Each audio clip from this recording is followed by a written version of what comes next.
Good afternoon, everyone. Thank you, Kulvir, for joining us on our in our leadership series hosted by Lakeshore Human Capital. For those who don't know me, my name is Mehdi Purwal. I'm the managing partner and founder of Lakeshore Human Capital. We are a retained executive search firm. We specialize in the recruitment of executives at the vice president level and higher, and at the director level for some of our existing clients. Our guest today is Singh Gill. Kulvir has over 20 years of experience in innovation, strategy, sustainability, and leadership. Kulvir is a senior strategist with Clario, a growth strategy consultancy, and also works independently. He began his career as a management consultant with Oliver Wyman before holding several positions with Barrick Gold. Kulvir is passionate about community service and is the co-founder and board chair of the Save a Food Bank in Mississauga.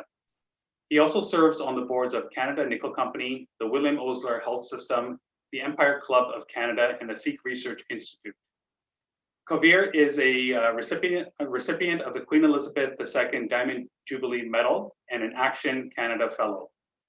He holds a Bachelor of Science and a Bachelor of Commerce degrees from the University of Calgary and the ICD Director Designation from the Institute of Corporate Directors. Welcome, Kulvir. Thanks for having me, Mandeep. Yeah, our pleasure. Thank you. So just to start off, we have a number of questions that we put together for our guests in this leadership series. Some of the, it's not just about leadership; it's also getting to know the individual a little bit as well. So we have probably just just over a dozen questions or so.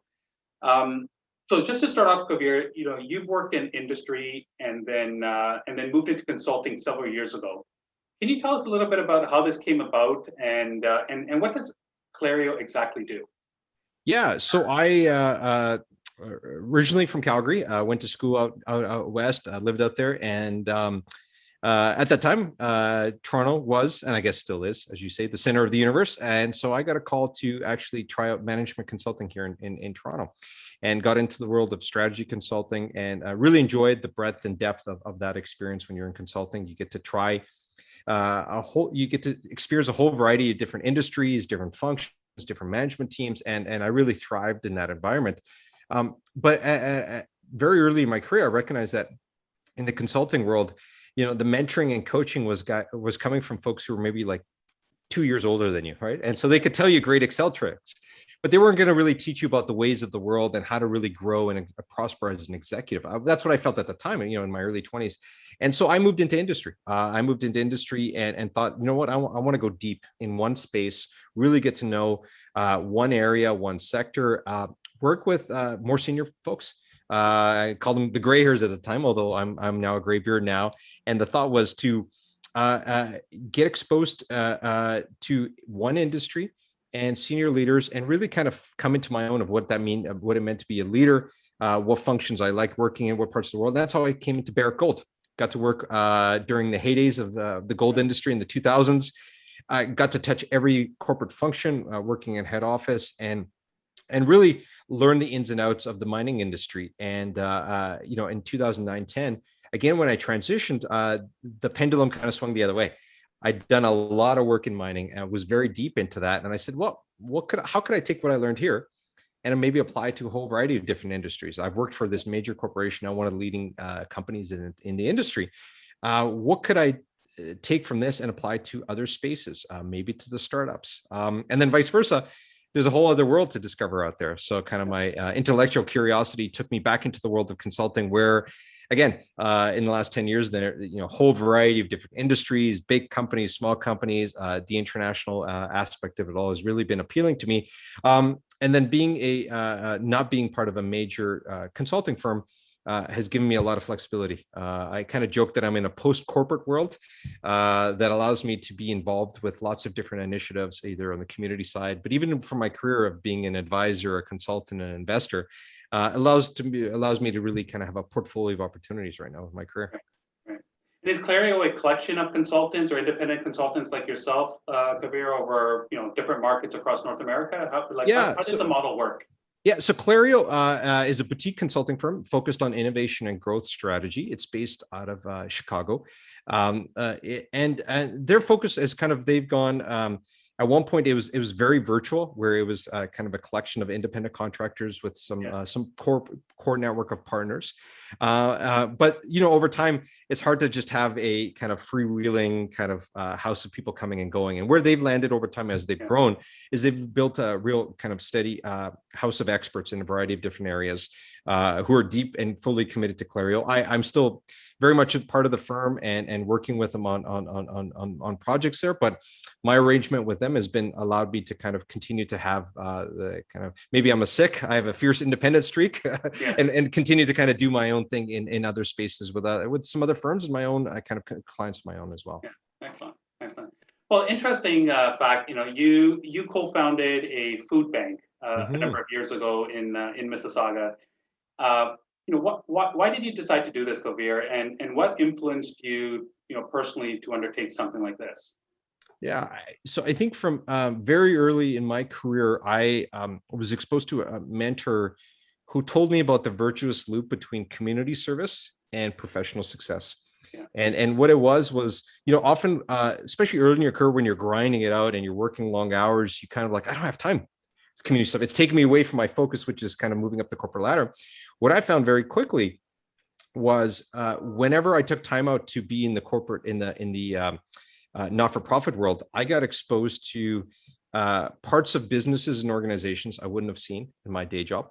I also got exposed to executives and senior leaders that I never would have otherwise in my day job, because I was kind of a junior guy in this place, and that would then those exposures, those experiences would transfer to my professional world and allowed me to learn more things in my career.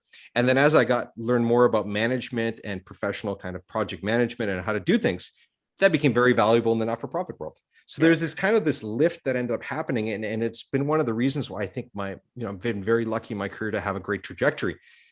I couldn't have achieved the things in my career without the work I've done in the community, and vice versa. There's been a real yin and yang that I want people to understand there, that it isn't about career versus community. Yeah. If you're able to integrate those two things together, there's a lift that brings to both sides there. And so coming to the food bank, when I left Barrick, one of the things, I did have a bit of an entrepreneurial itch. I wanted to start something of my own. And we also had a great group of, say, second generation Sikh Canadians who, like myself, have been so lucky to be born in Canada. I've received so much from public education, public healthcare, all the things we've received. And we really felt a desire to create, is a next generation institution for the Sikh community. First generation comes, it doesn't matter where you're coming from. You come to the country and you're trying to establish your own family economically and bring security to them. But also as a community, you build your gurdwaras, your mosques, your mandirs, your churches, your synagogues, and your community centers, because you're trying to build that foundation for your community. Right. I think the second generation has a real opportunity then to take the values and beliefs of who you are and that sense of community and now do something to benefit all Canadians and be out there. And that's where the food bank that we started came out of the Sikh community, but we're not the first to do that. Most of the food banks have come out of church basements or the backs of mosques or mandirs and things like that. So we kind of picked on that, and we realized that food security is an issue that is of importance to all Canadians. There's almost, especially with the pandemic, over 1 million Canadians are food insecure. And both of us are Punjabi, and we know how close food is to our hearts. You go to a Punjabi house, you always leave with a full belly. And as a Sikh, feeding people is the essence of who we are. So that's kind of what landed on the idea of starting the food bank. And it's been a wonderful initiative in the 10 years we've been around. Yeah, amazing. That's amazing. So, you work full time. You sit on several boards. You and I have known each other for years. I also know that, when in the absence of a CEO or an executive director for one of the agencies that you sit on the board of, you naturally slip in and you do that on an interim basis. And, it's like having another second full-time job in addition to all your board work. I know you have a family. I know you have young children. Like, I'm always in awe and I'm always amazed on how people can manage all that. And how do you personally find the time to do all of that? Yeah. It's one where there's a lot of smoke and mirrors, I bet, to the thing. There's a lot of, it's not pretty. I think first and foremost, I'm very fortunate to have a great support network around me. I'm lucky that my parents actually live with us, right? We decided to do the extended family thing. And so a lot of the early childcare issues were solved because my parents were healthy and able to kind of look after the kids, and allowed me to travel and really dive deep into the work there. And that's continued as they've grown up. So I think if you're a single parent, or you have some, kind of limiting circumstances, you can't do what we do. And I think, Mandeep, you do a lot of volunteer work as yourself. I think it's because we have a sense of responsibility that comes out of the sense of gratitude. We've been blessed with so much. We have so many resources personally and collectively at our disposal. If you and I can't give back, who else is going to, right? We have everything going our way, right? Great jobs, great careers, great supporting families and things like that. And I think hopefully a lot of skills and things to give back. So for me, there's always been a sense of duty and responsibility to give back. How I manage it, I think, has been, I've been part of this work from home movement for 10 years. And what that's allowed me to do is, be very efficient with my time. I don't have to spend a lot of time, not a lot of time in kind of meeting after meeting after meeting, right? It allows me to not have work-life balance, but work-life integration.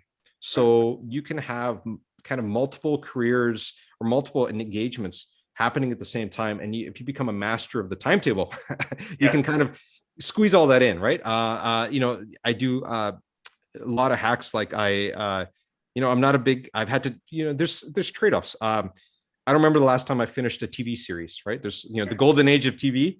I'm lucky if I get in a show on my own every couple of weeks, a movie every few months. I try to read a lot, but I've sacrificed that for a little bit earlier bedtime so I can get up ridiculously early. And we've chatted about this. I'm 6 a.m. is a sleeping in late kind of day, because what I realize is that you have that golden time before the kids get up, right?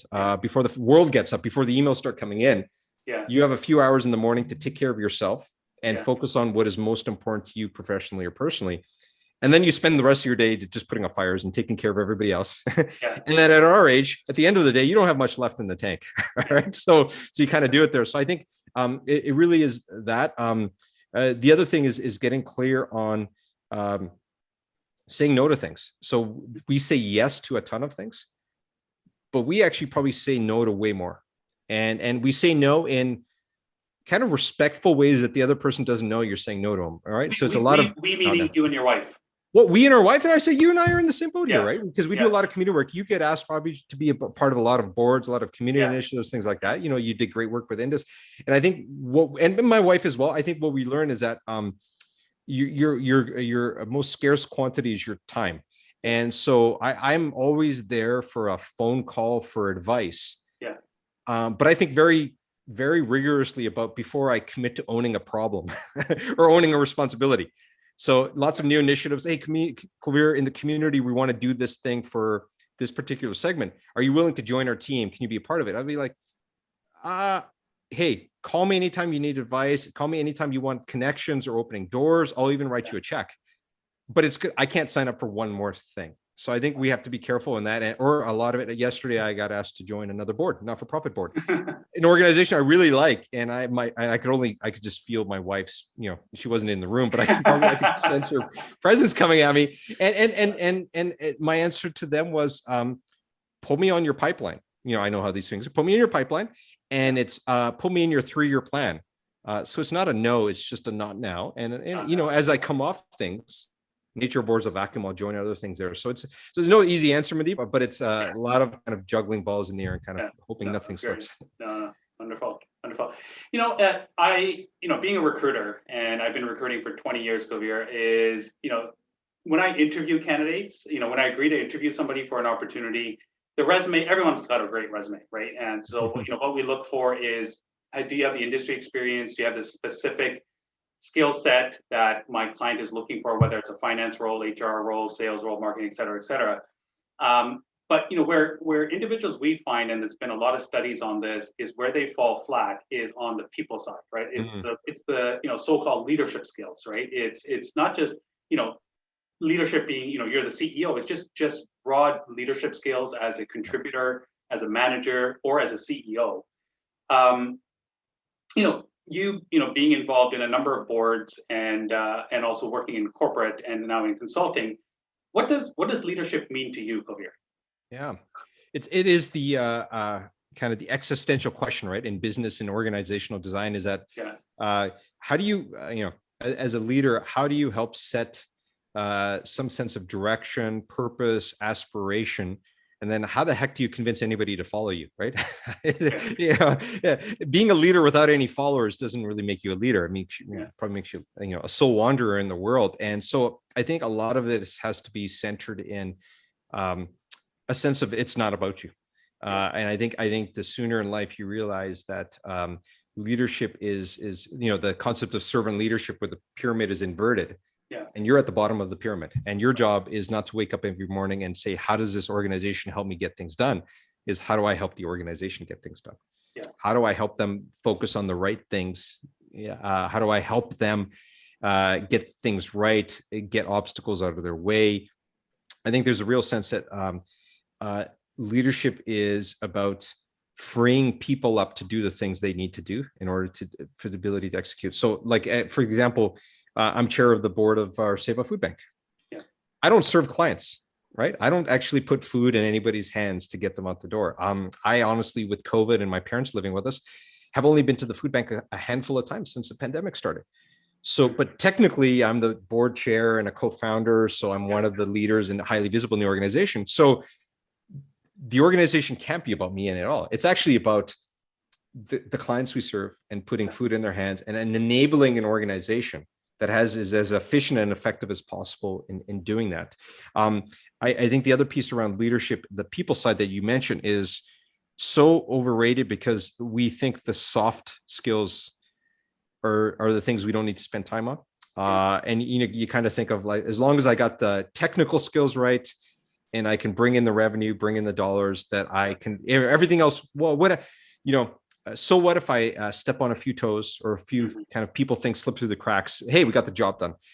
It's very short-sighted, because over time, you will not, you can push through results in the short term. But it's like the coaches in the NHL. I always remember, some of these coaches, they're the screamers, right? They join a team and there'd be instant performance because they would just beat people into submission and performance. But they would always flame out in a year or two, and they'd always get thrown out because they would never earn anybody's long-term respect. And because they never connected with the person, they never connected with the motivation. I think so much of leadership is about self-awareness and awareness about yourself and what drives you, how you're perceived, how you have internal credibility, how you can build credibility, others to build credibility in you. But then you have to have that same level of curiosity of what drives every other person. Right. And what's their motivation. So, if you don't know why you're taking the job, you're in trouble. But if you don't know why everybody else in your team has taken their jobs and what drives them and what gives them satisfaction, then you're 0 for 2, and you're going to just perpetuate your challenges as well. Right. Excellent. I wanted to talk a little bit about your not-for-profit work, and in particular, like myself, right, is, I started off working back at 22, 23 years old, right out of university, figured, I'm going to work for 40 years. And then when I get into my 60s, 65, mid 60s or so, that's when I'm going to start contributing back. And maybe that's by the time I have a lot more gray hair, a lot more experience, a lot more value I can add on a board, whether it's a not-for-profit or a corporate board. But oddly enough, similarly to yourself, and you probably did it at a younger age than I did, is, I joined the Indus board, which is a not-for-profit back, I think I was about 37 or 38 years old. What advice would you give individuals who are looking to get onto their first board? And I encounter a lot of these people and talk to a lot of these people. I want to sit on boards. But automatically they're implying is I want to be on a paid board, but that's tough to get. What advice would you give to someone who comes to you and said, listen, I want to get some board experience? And quite frankly, what do you look for when you're recruiting for board directors to some of the agencies you're involved in?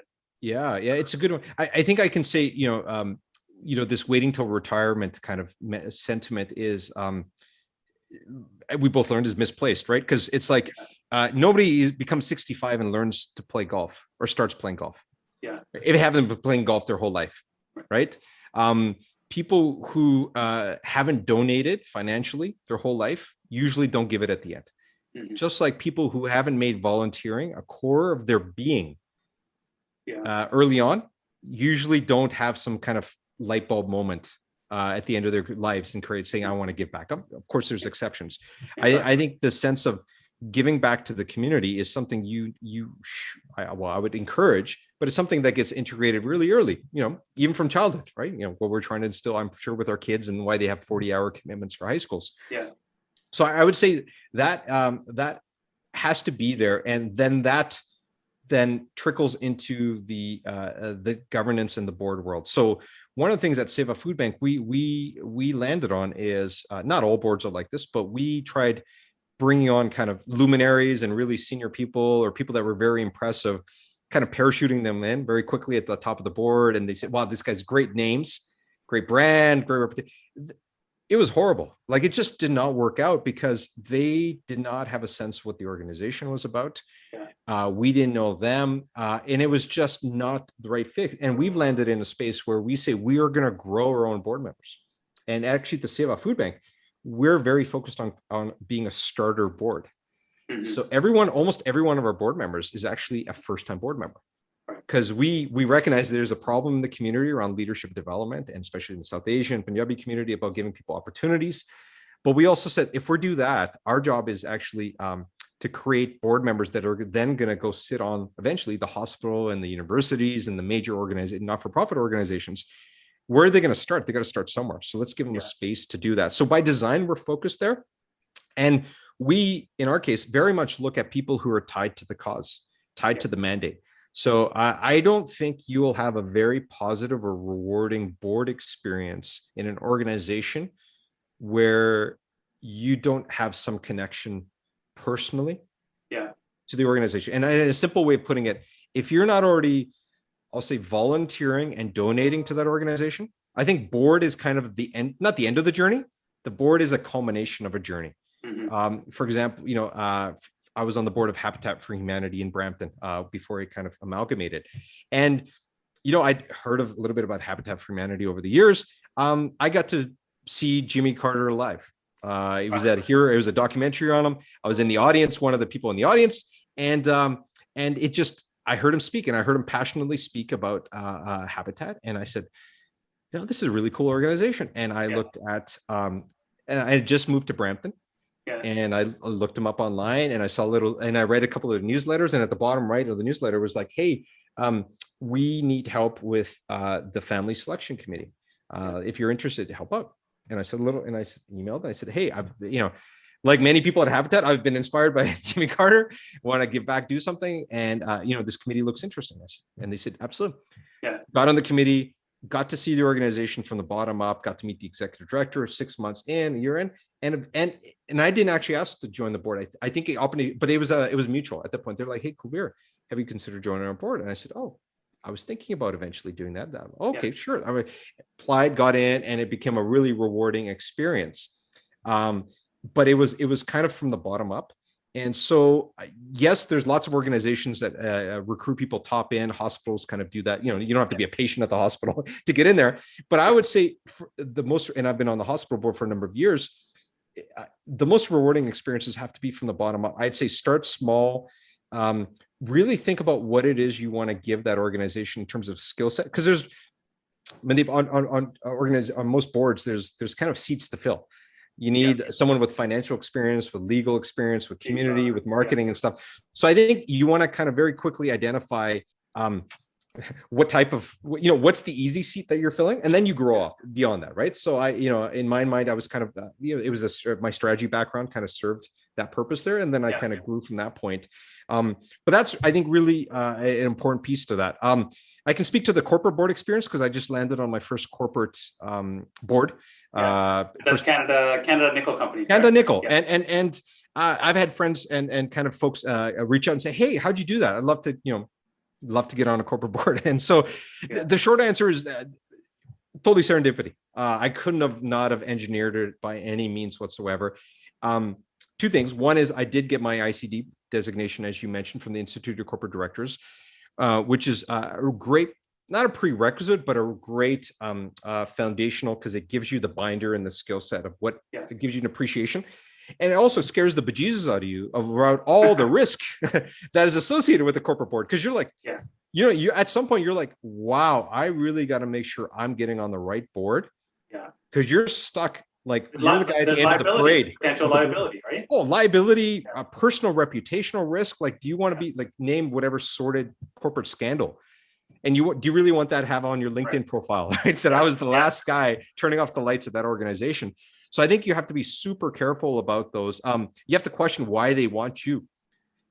Because if if you get a board invitation out of the blue from an organization you've never heard of from a founder, they're like, oh, Mandeep Grewal, you're the best thing since sliced bread. We want you on a board. We watch, and you're like, who are you? Why do you want me? And they're like, you are on top of our list. And you're like, if you really like, wow, you guys sound, not, to be humble. If you want me, why do you want me? And if they don't have a good answer to that, they're like, am I just a fog? Like, am I walking into a tough situation, right? Yeah. Versus in my situation, I've known the founder for 20 years of Canada Nickel. We worked together. Interestingly enough, it was the announcement for me joining the Empire Club board, a volunteer position, that actually planted the seed with him to join. Oh yeah, Kulvir. He's got corporate board. He's got board experience. He's got sustainability, innovation, stuff. That brought it in. So just another yin yang of the volunteer work. My volunteer board work actually, in this case, actually directly led to a corporate board experience there, which isn't guaranteed, but for me actually was quite fortuitous, I guess. Yeah, excellent, excellent. What talking about career and board opportunities, and just in general, for new grads, right? Like, they're entering a world where house prices are insane, and job opportunities, it's competitive, and I've hired summer students, I've hired associates into my business, and the number of applicants I get is just unbelievable. What advice, Kulvir, if you had that opportunity, I don't know if you mentor young, individuals who are in university and going into the workforce, what advice would you give these guys and girls, as they, enter the workforce either this year or next year? First of all, I my heart goes out to you. It's such a tough environment right now. Like, the folks that are articling at accounting firms, law firms, and not have really met any of their team. It's like our friends and, nieces, nephews in first year university. They have all the veggies and none of the dessert right now, right? Like, it's just work, and none of the fun things go with it. I think entering the workforce is for me, entering the workforce was really differentiating myself. Marks were okay, but it was actually all my leadership. It was all the clubs I was on. It was all the stuff I was doing outside of my classwork. That actually was the stuff that was helping me differentiate myself. So I think now that's different. And it's, many years later, but in the online world, I think, corporations are looking for employees that are, have the potential and have some evidence of being much more well-rounded. Nothing is off limits now in the corporate world, right? We're having conversations around sustainability, about inequality, about the environment. All these different things are coming together now, and what you don't want to be is seen as somebody who just knows the one thing and nothing else. Yeah, you actually want to be there's the I person versus the T person. The I person is the expert who knows one thing inside out, and that's kind of it. That's the thing you can hire from. Versus the T person, which has an area of expertise in some which they can go deep, but they have this much broader context and understanding, and they can apply that area of expertise to other areas. So I think coming out of school, you have to have the base of an I. You got to be known. You got to be good at something. Yeah. Finance, accounting, legal, engineer, whatever that is. But you have to show the potential to be much broader. And part of that is being well-read, knowing what's going on in the world, the ability to talk about more than just that one topic. But that part of that is also showing a broad set of interests and activities. One of the questions I ask when I interview people is like, so what else do you do? Right. And if you're oh no, I just do this one thing all day, every day, you're like, that's great. I want to work with people in my life who I respect, I trust, and I like. And it's my very simple test for every person I've ever kind of brought into my inner circle, people I've hired or people I work for, is, do I trust their integrity? Does this person come across as somebody with a sense of honesty and decency and doing the right thing? Yeah. Do I respect their intelligence? Are they like crazy, wicked smart? Yeah. Do they have the work ethic? Are they willing to do whatever it takes to get the job done? And it's like they're scary at how good they are at their job. And the third, can I actually be stuck with this guy on an airplane when we used to fly, or at a lounge or spending insane amounts of time with this person, probably more than all the other people in my life that I love, right?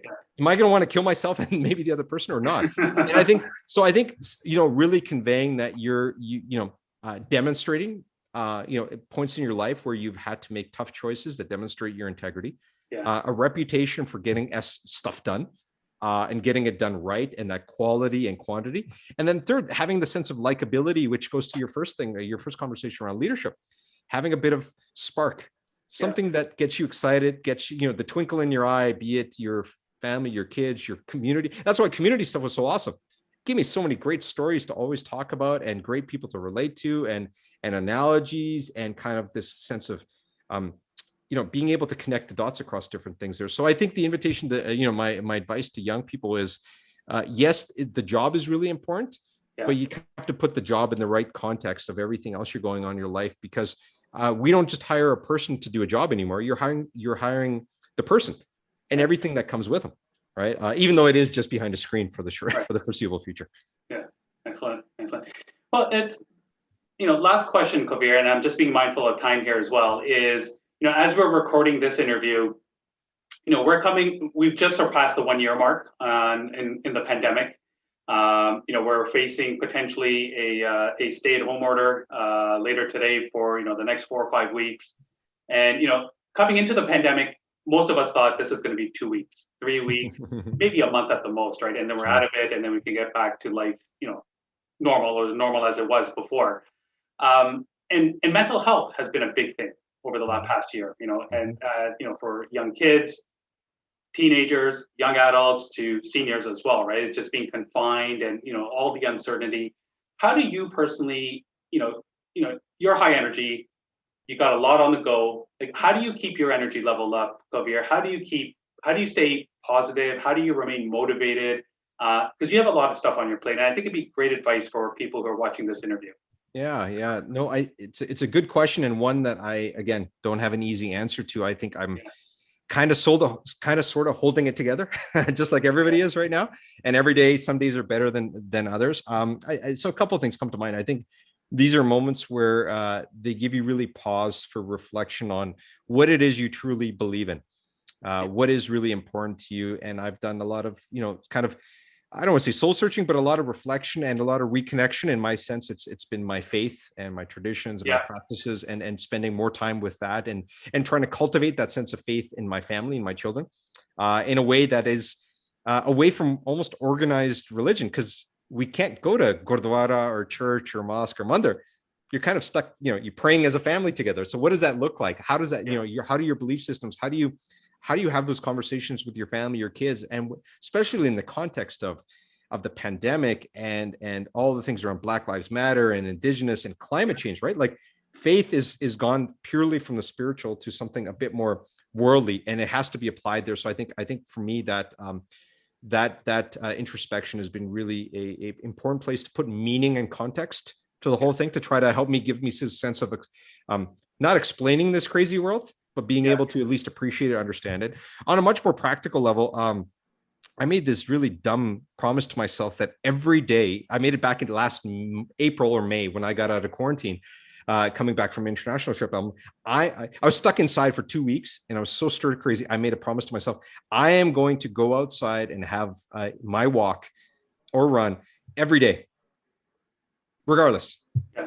Yeah, that wasn't something I really enjoyed doing in the middle of January or February. and but I have gone outside every day for at least 45 minutes an hour. I might walk by my river.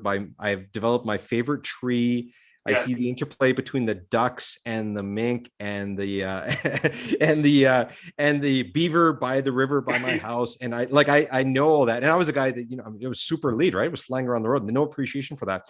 But I would say a sense of routine has become my bedrock. And I'm a guy that was not a routine guy, because you couldn't, when you travel all the time, where you sleep, when you wake up, when you go to bed, so much was out of your control, because you're taking, some days it's 6 a.m. flights, sometimes it's red eyes and whatever, you don't even know what country you're in. But this sense of routine and locking it in, and, I said, waking up early, having time for myself, having some time for some kind of physical exercise, has been so important to me. I feel like when I get that, I can tackle the rest of the day. And the days I've missed it, I haven't gone up early. I'm kind of catching up to the day. Yeah. I'm not a happy guy to be around that day because I'm just trying to crawl my way back up to even. But when I get that time for myself, it really is a sense of restoration and re-energizing that allows me to kind of continue to get through this kind of crazy pandemic we're at for however long it stays around. Yeah. No, that's great. That's great. You know what? I found that, I like to exercise every day, 7 days a week, whether it's half an hour or 90 minutes, depending on the day. And I don't know about you, Kulvir, I always found that if I exercise first thing in the morning, my day just goes a lot better than if I skip the morning workout, but then I make up for it in the evening sometime. It's just, I'm just not as productive. I'm just not as energized throughout the day. Well, there's a lot of a lot of my reading. I get a lot of like I don't read a lot of fiction, which I should. I don't think I have the emotional strength for fiction in many ways, but I read a lot of nonfiction, and a lot of nonfiction is fascination with behavioral economics and how people make decisions and their energy and leadership. I read a lot of those things, and the piece that I'm actually really curious with in the last little while is there's a continuing mountain of evidence around the connection between physical activity, mindfulness, and strategic thinking and leadership and deep thinking and deep work. And as we continue to be on these Zoom calls, and I'm sure it's like we get like, it seems like every Zoom call is 63 minutes long, right? Right? Like you finish it and you're like, I got to go to the washroom, but the next one's already waiting for me, and you kind of just go through it. And out of every meeting, there's more things on your to-do list. And then in between those, you're just cranking out the emails and getting things off your plate. So where's the time for deep thinking? Where's the time for reflection? You run a business, you run a successful organization. Who's thinking about 3-5 years around the next game plan, the leadership success, all those things in there? You're not going to have time for those between Zoom calls. So I find the exercise in the morning has been absolutely critical to any kind of deep work that I do. So it's physically restorative. It allows for a better night's sleep, because if your brain's fried and your body's not tired, you're going to have a crappy sleep. And then most importantly, back to our work and our jobs, I think there's a direct connection between my level of physical activity and my consistency around it and how I perform in the work that I do. Yeah, wonderful. Listen, Kulvir, I really appreciate this. Thank you for taking part in this interview. And listen, have a good rest of the day. My pleasure. Thanks, Mindy.